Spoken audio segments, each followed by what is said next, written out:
The first case study I want to talk about, the one from the textbook, happened August 5th, 2001. Mr. Mitchell suffered a heart attack in the middle of the night. His wife woke up and found him.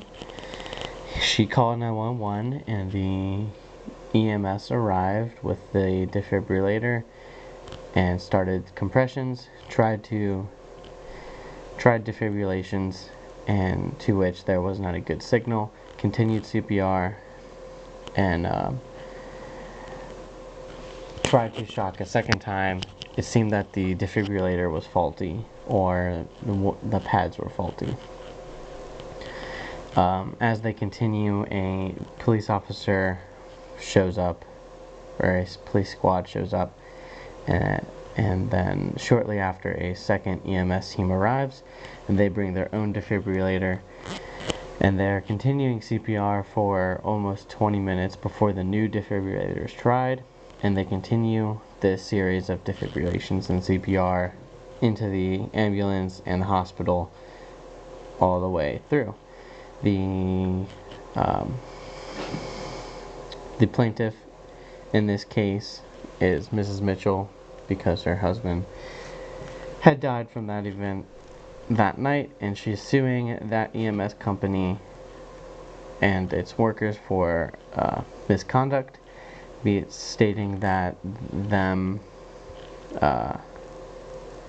not using a working defibrillator or working pads and continuing to use faulty equipment is willful and wanton misconduct.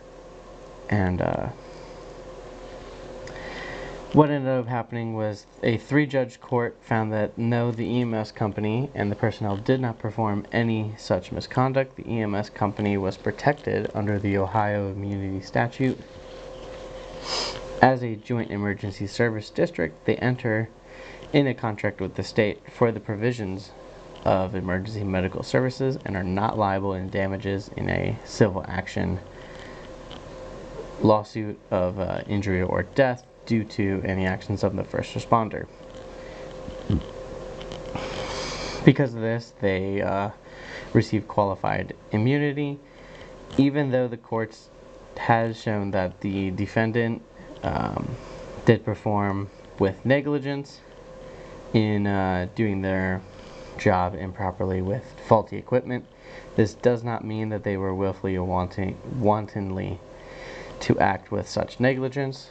Thus, the court stated that the first EMS crew arriving without a working defibrillator and rhythm pads was not enough evidence that they acted willful and wanton to this misconduct, but that they had a working one and did not use it within 20 minutes once it was on site was negligent. While this was a deviation of the standard practice for treating a heart attack, they did receive immunity, and out of the respect of the legal system, the court found that they could not find them guilty of the willfully wanton misconduct.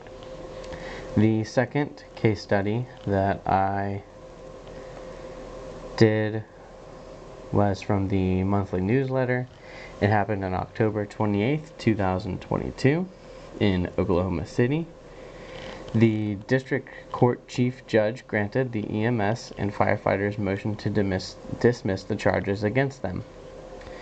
The plaintiff and the victim in this case, he sued and accused them of breaking the Fourth Amendment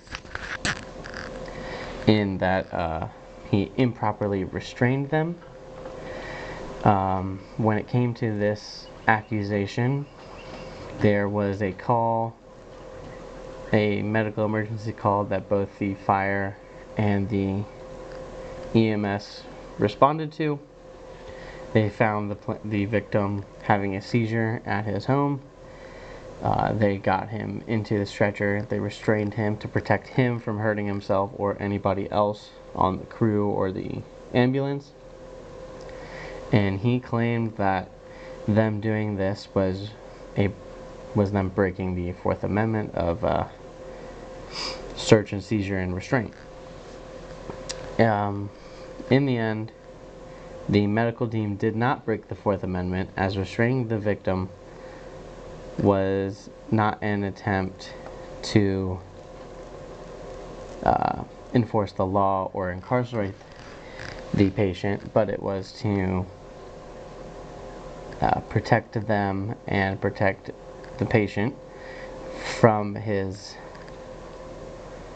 unpredictable physical movements that happen during a seizure.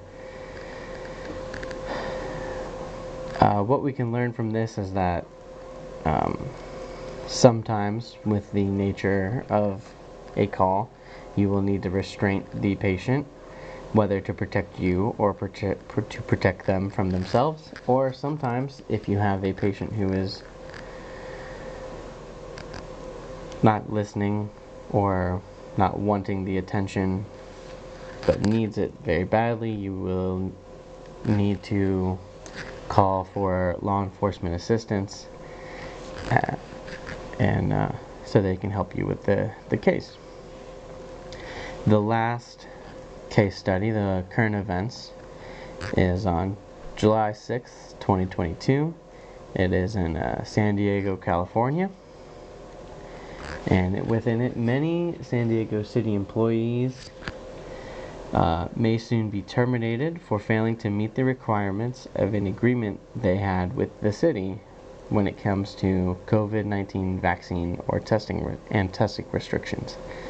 The agreement they made was that they could either get the vaccine or they would have to take weekly COVID tests and test positive for them in order to work that week. Many of the city employees who are at risk of losing their job because of this include fire and police and other EMS. And where this would be bad is that a already short-staffed departments of fire, police, and others will be overworking an already overworked crew, because if these people were terminated, that's just less workers to fill in the spots.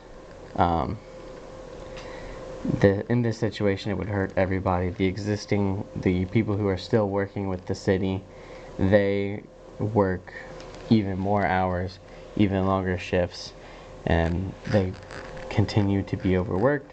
And the people losing their jobs lose their job and become part of the large group of Americans who are at risk of falling into poverty because of this pandemic.